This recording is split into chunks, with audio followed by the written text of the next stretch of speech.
ठीक है। आज हमारा टॉपिक है 10 सफर और सवाल। ठीक है, डे 2 सीरियल नंबर 32। ओके, हम लोगों का कंप्लीट हो चुका है एंड आज हम डे टू में इसके बारे में बात करते हैं कि कल जो हम लोगों ने स्टोरी पढ़ा था उसके आगे की जर्नी क्या है। ठीक है, ये पूरा स्टोरी बेस है जिसे हम पढ़ रहे हैं, जो इनकी रियल लाइफ में हो चुका है हम उसके बारे में पढ़ रहे हैं। ठीक है, चलिए तो स्टार्ट करते हैं। और मेरी आवाज नहीं आ रही है या फिर कोई प्रॉब्लम होगी, ठीक है, कोई ना कोई समस्या होगी तो आप मुझे एक मैसेज कर सकते हैं। ठीक है, चलिए।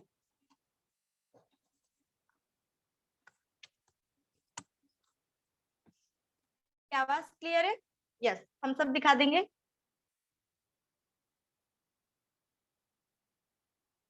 ओके, चलिए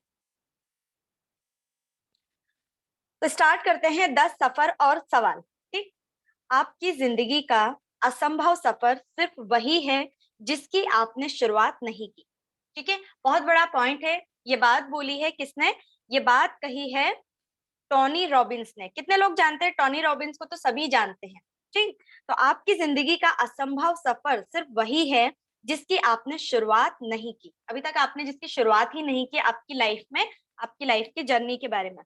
कई बार जवाब से ज्यादा जरूरी सवाल होते हैं, है ना।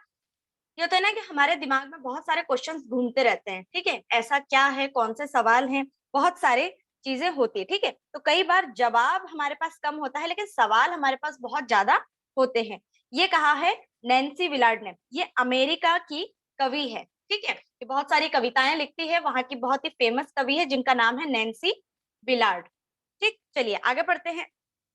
कल हम लोगों ने पढ़ा था तिवारी जी की स्टोरी। ठीक, 4 दिन बाद श्रेया, जयंत, वासु और मैं ट्रेन में बैठकर अपने उस सफर के लिए निकल चुके थे।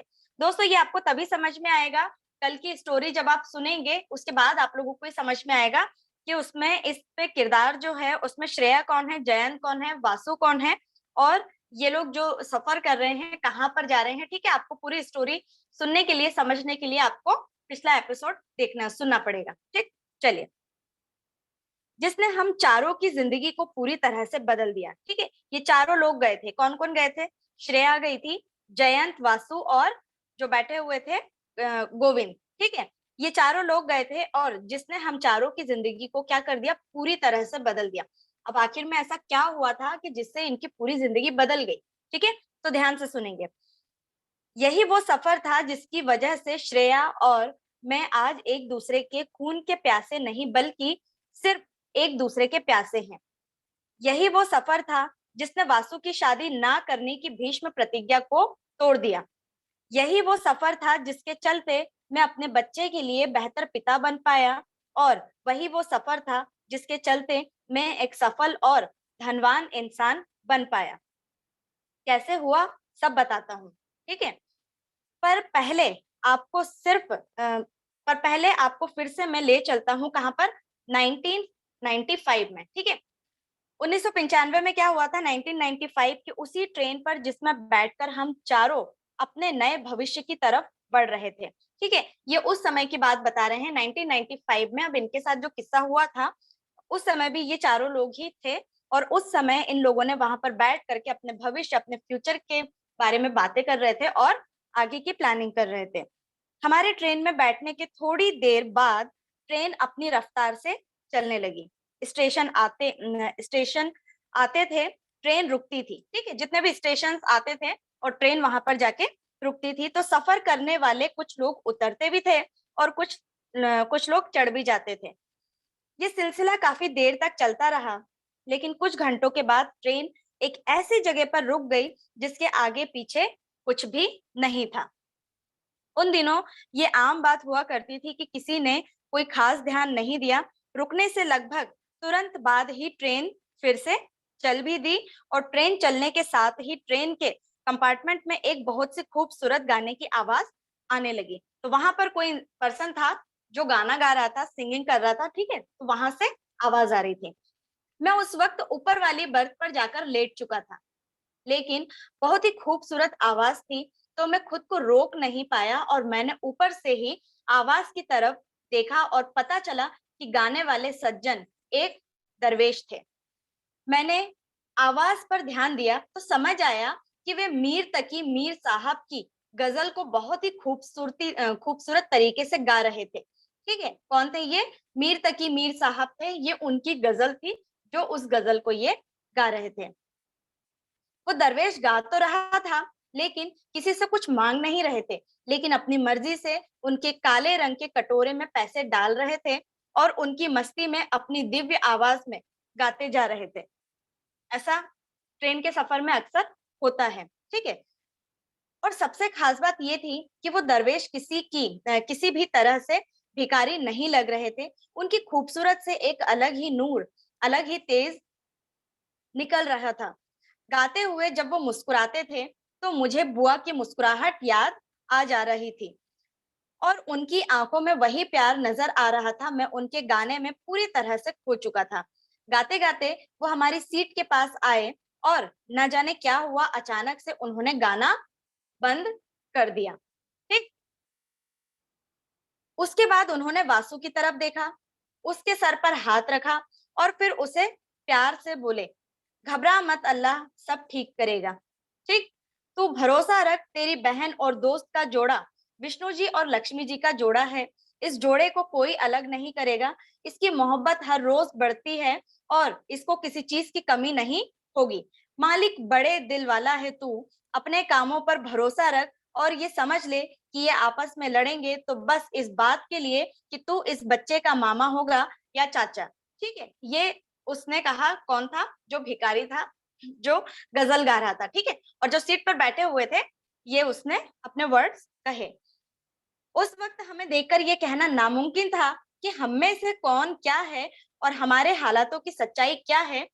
तो जब दरवेश ने ये बातें कही तो वासु की आंखें भर आई और उसने दरवेश के पैरों पर अपना सर रख दिया। और वासु के साथ रहते हुए मुझे 8 साल से ज्यादा वक्त हो गया था और ये सिर्फ दूसरी बार था जब उसने किसी के सामने सर झुकाया। ठीक है, पहला सर झुकाया था कहाँ पर? हमने जो बुआ जी की स्टोरी पढ़ी थी, जो तिवारी मैम थी। ठीक है, उनके सामने सर झुकाया था और दूसरा उसने ट्रेन में जो गजल गा रहा था भिखारी, उसके सामने उसने सर झुकाया।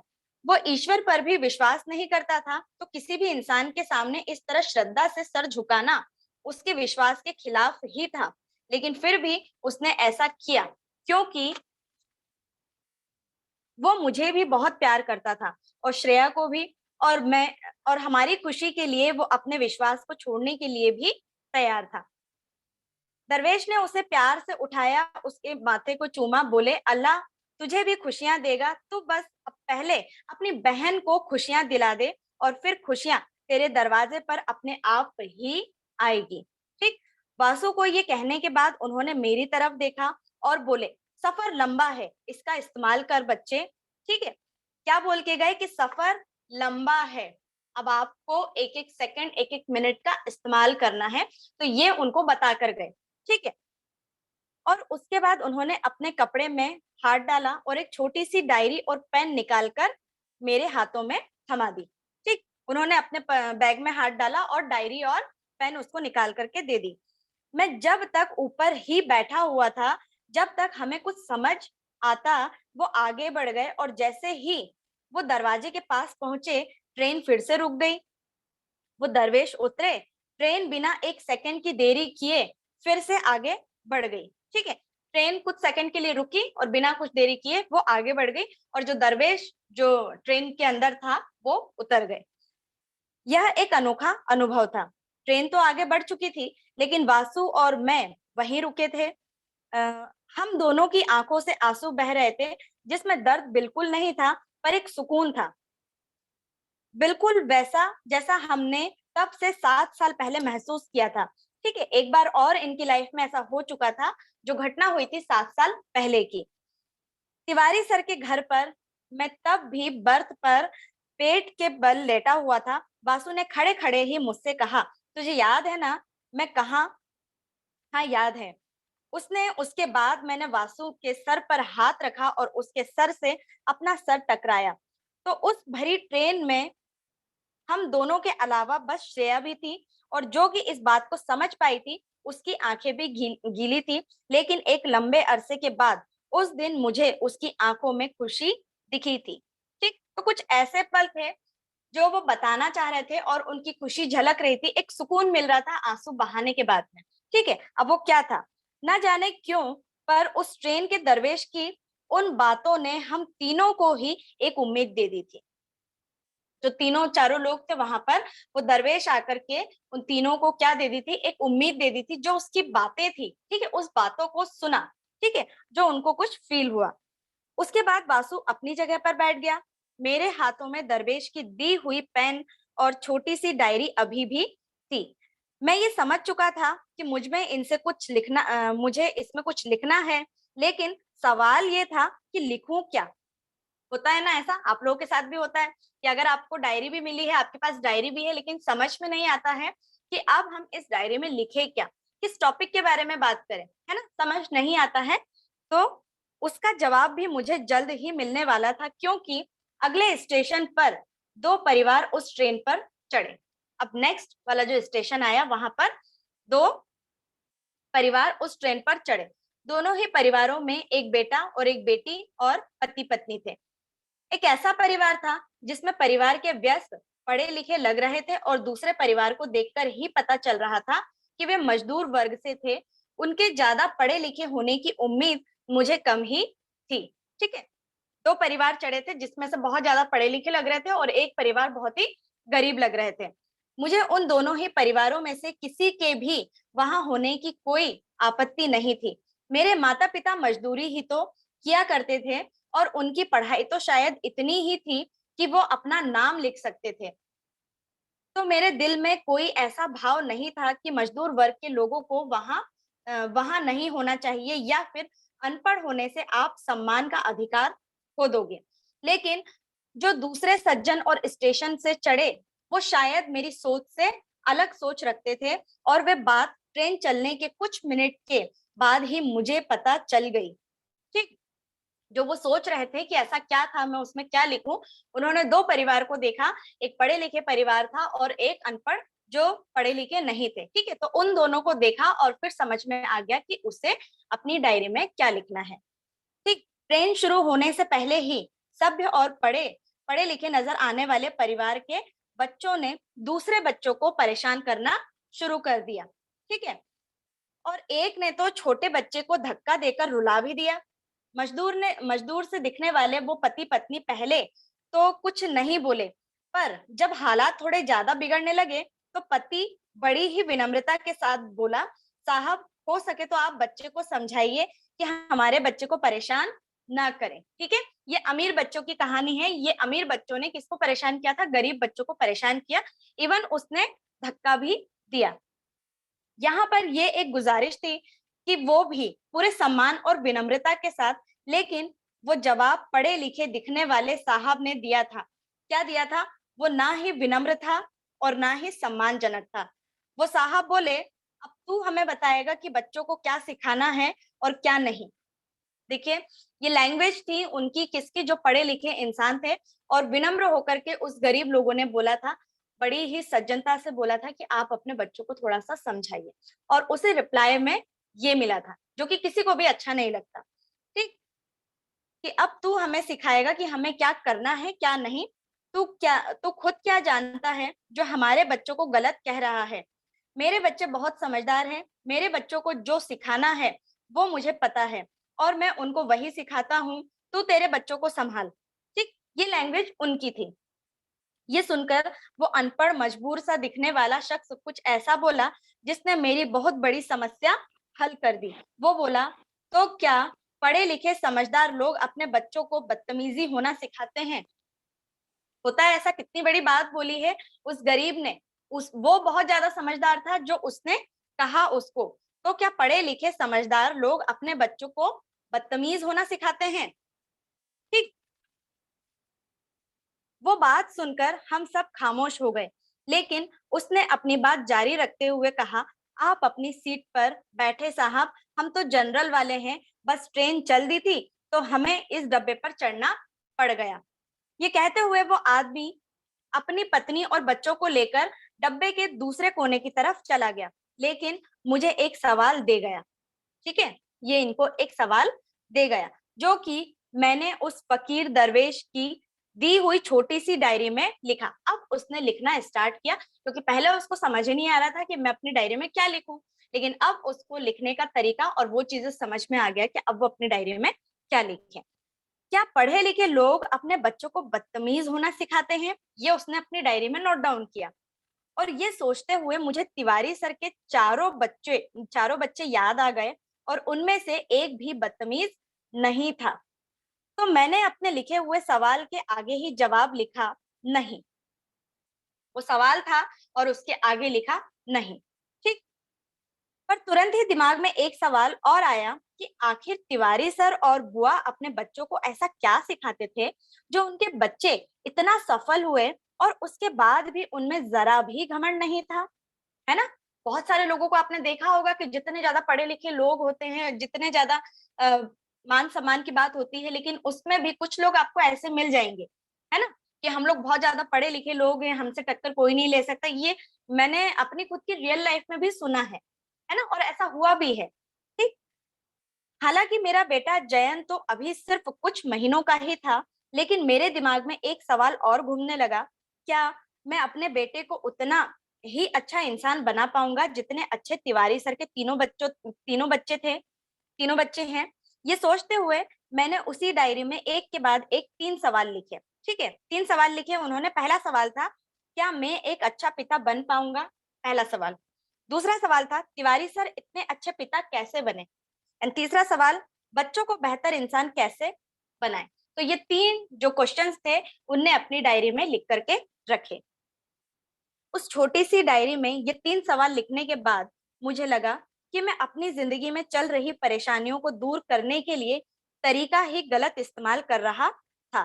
मैं अपनी हर परेशानी के लिए सही जवाब ढूंढने की कोशिश कर रहा था, जबकि मुझे अपनी परेशानियों से बाहर निकलने के लिए पहले सही सवाल पता करने की जरूरत थी। ठीक है, इतने सारे सवाल लिख लिए थे, लेकिन सबसे पहले तो उनको सही सवाल ढूंढने की जरूरत थी। इस बारे में तिवारी सर बहुत ही खूबसूरती से कहते थे, जरूरी नहीं कि आपके सभी सवाल बहुत अच्छे हो या सही हो, लेकिन ये बहुत ज्यादा जरूरी है कि आपके सवाल बहुत अच्छे हो, सही हो, और वही हो जिसका आप जवाब हासिल करना चाहते हैं। जब आप सही सवाल करते हैं तो आपको सही जवाब मिलने की उम्मीद कई गुना बढ़ जाती है। होता है ऐसा कि जब आप सही जवाब करते हैं, जब जवाब सही होगा तो आपको सही जवाब मिलने की अ, सब सॉरी जब आप सही सवाल करते हैं तो आपको सही जवाब मिलने की उम्मीद भी कई गुना बढ़ जाती है, और तब आपकी सफलता भी आपके और करीब होती है। तिवारी सर की इस बात को नकारने की तो मेरे पास वजह भी नहीं थी, क्योंकि मेरे सवाल ही थे जिसके चलते कॉलेज के पहले साल में मुझे तिवारी सर के करीब जाने का मौका मिला था। वो हमेशा अपनी क्लास खत्म करने के बाद कहते थे, लेसन को सब आपस में डिस्कस करो, ठीक है, और अगर कोई सवाल है तो तुम्हें पता है कि मैं कहाँ मिलूंगा। ठीक है, इन सारे बच्चों को बोला है कि ये लेसन्स को पढ़ो और डिस्कस करो इस पर। ठीक है, आपस में डिस्कस करने को कहा, और अगर कोई भी मन में कोई सवाल है तो मैं कहाँ मिलूंगा ये तुमको पता है। ठीक। उस वक्त मुझे बहुत सी बातें समझ नहीं आती थी। हर लेसन के बाद बहुत से सवाल मेरे दिमाग में आते थे, लेकिन जवाब नहीं जवाब नहीं तो मुझे मजबूरी में तिवारी सर के पास जाना ही पड़ता था। अच्छी बात ये थी कि तिवारी सर के पास सवाल लेकर जाने से डर भी नहीं लगता था, क्योंकि वो बार बार यही कहते थे कि सवाल सीखने का एक हिस्सा है। और मुझे आज भी वो मौका अच्छी तरह से याद है, जब मैं तिवारी सर के पास अपना पहला सवाल लेकर गया था। वही तो मौका था जब तिवारी सर की नजरों में पहली बार मैं आया था। ठीक है, तो तिवारी सर की नजरों में वो पहली बार आए थे, वो पहला सवाल लेकर के गए थे। तिवारी सर क्लासेस खत्म होने के बाद हफ्ते में 2 दिन कॉलेज की कैंटीन के पीछे लगे आम के पेड़ के नीचे बैठा करते थे। वही उनकी टेबल और कुर्सी लगी होती थी, एक ब्लैक बोर्ड भी हुआ करता था, और सामने एक दरी होती थी। और जब कोई अपने सवाल तिवारी सर के पास लेकर जाता था तो सवाल एक का होता था, लेकिन जवाब सुनने के लिए पूरी क्लास लग जाया करती थी। होता है ना, सवाल किसी एक इंसान का होता है, लेकिन उसका जो जवाब होता है उस क्वेश्चन का, वो सारे लोग सुनते हैं। उस वक्त तिवारी सर के सामने अगर कोई अच्छा सवाल आता था तो उनकी आंखों की चमक अचानक बढ़ जाती थी। वो खुशी से चहकते हुए अपनी कुर्सी से खड़े हो जाते थे और सवाल पूछने वाले बाएं कंधे को थपथपाकर शाबाशी देते हुए कहते थे, ये हुई ना बात। ठीक है, ये उस समय की बातें थी। जब मैं कॉलेज के तीसरे ही दिन अपना पहला सवाल तिवारी सर के पास लेकर गया, तो उनका यही रिएक्शन था। जाने क्यों उन्हें मेरा सवाल बहुत अच्छा लगा था, तो उन्होंने खड़े होकर मुझे मेरे सवाल के लिए शाबाशी दी और बोले, इसका जवाब तुम्हें कल क्लास में दूंगा, ताकि बाकी बच्चों का भी फायदा हो जाए। ओके, है ना? तो ये होती है बातें। अब तिवारी सर चाहे तो उनको अकेले ही आंसर दे सकते थे, लेकिन नहीं, सवाल अच्छा था, इसीलिए उनने और भी बाकी बच्चों का इंतजार किया कि उनको भी फायदा हो और सारे बच्चे भी इसका आंसर सुन सके। मैंने कुछ कहा नहीं, पर मेरी आंखों में एक चमक आ गई। मैंने हाँ में सर हिलाया और जब वापस आने के लिए पीछे मुड़ ही रहा था कि मैंने देखा कुछ दूसरे स्टूडेंट सामने लगी दरी पर बैठ बैठ रहे थे। इसमें कुछ सीनियर्स भी थे और कुछ जूनियर्स भी थे। वो मेरा पहला अनुभव था, तो मुझे कुछ समझ नहीं आया, लेकिन मुझे लगा कि सीनियर और जूनियर बैठ रहे हैं, तो मुझे भी बैठ जाना चाहिए। मेरे बाद बहुत से लड़के और लड़कियां और भी आए और वो भी वहां बैठ गए। सर की कुर्सी के पास में ही एक लंबी टेबल जैसी स्टूल भी रखी हुई थी, जहां पर कॉलेज के कुछ और प्रोफेसर आकर भी बैठ चुके थे। वक्त गुजरने के बाद मुझे पता चला कि उस स्टूल पर कॉलेज के सभी प्रोफेसर तो आते ही थे, कई बार प्रिंसिपल सर भी बैठकर तिवारी सर को सुनते थे। तो तिवारी सर इतने ज्यादा फेमस थे कि उनकी बातें सुनने के लिए प्रिंसिपल सर तक आते थे। और कई बार ये सभी टीचर्स भी अपने सवालों को लेकर प्रोफेसर साहब के पास आते थे और उनको जवाब भी मिला था। इस बीच तिवारी सर आने वाले लड़के लड़कियों के सवाल सुनते, उनको जवाब देते और अगले सवाल की तरफ बढ़ जाते। थोड़ी देर बाद स्टूल पर बैठे प्रोफेसर खान बोले, क्यों मियां तिवारी, आज कोई बढ़िया सवाल नहीं आया क्या अभी तक? इनके पास सवाल का भंडार हुआ करता था। ठीक है, सभी लोग इनको सवाल देते थे और ये सभी को आंसर देते थे। वो तिवारी सर वो तिवारी सर ने खान सर की तरफ देखा, मुस्कुराए और फिर बोले, एक बहुत ही शानदार सवाल आया है। ठीक, मेरी तरफ इशारा करते हुए बोले, वो वहां बैठा है, लेकिन उस सवाल को कल क्लास में अटेंड करूंगा। अभी किसी और अभी किसी और सवाल का इंतजार कर रहा हूँ। उसका सवाल इतना शानदार होगा कि शायद उन्होंने ये कहा कि मैं इसका आंसर कल दूंगा। ठीक, ये सुनकर प्रोफेसर खान बोले, चलो ये तो अच्छी बात है, फिर मैं फिर मैं ही तुमसे एक सवाल कर लेता हूँ। हालांकि ये सवाल नहीं है, मुझसे कल मेरे 5 साल के नवासे ने ये सवाल किया था और अब तुम्हारी इजाजत हो तो तुमसे सवाल पूछ लूं। तिवारी सर बोले, हाँ हाँ, क्यों नहीं। खान साहब बोले, ये बताओ कि इंसान असल में चाहता क्या है? ठीक है, खान सर ने पूछा कि ये बताओ कि आखिर, सॉरी,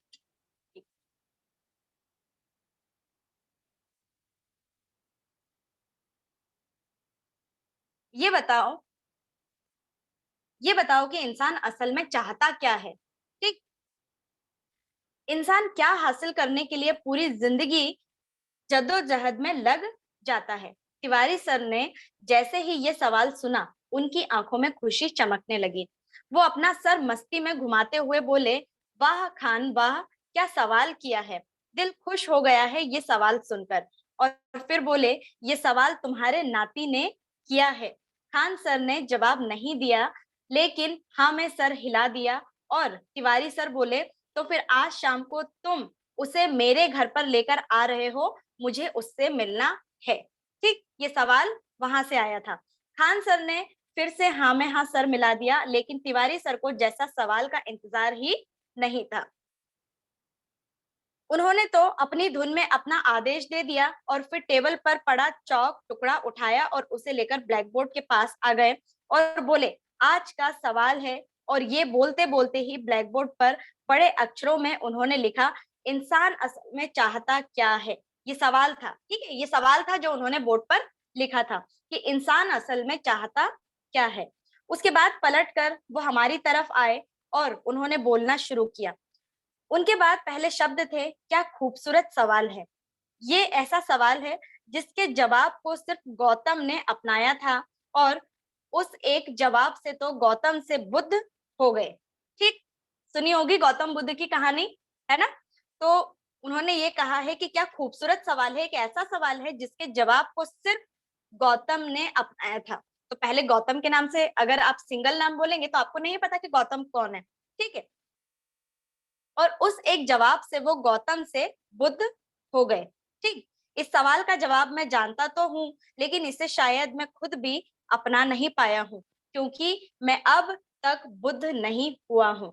ठीक, मैं अभी भी एक आम इंसान हूँ, लेकिन ये कोशिश हमेशा रहती है कि थोड़ा सा बुद्धत्व अपने अंदर भी लेकर आ सकूं। ठीक,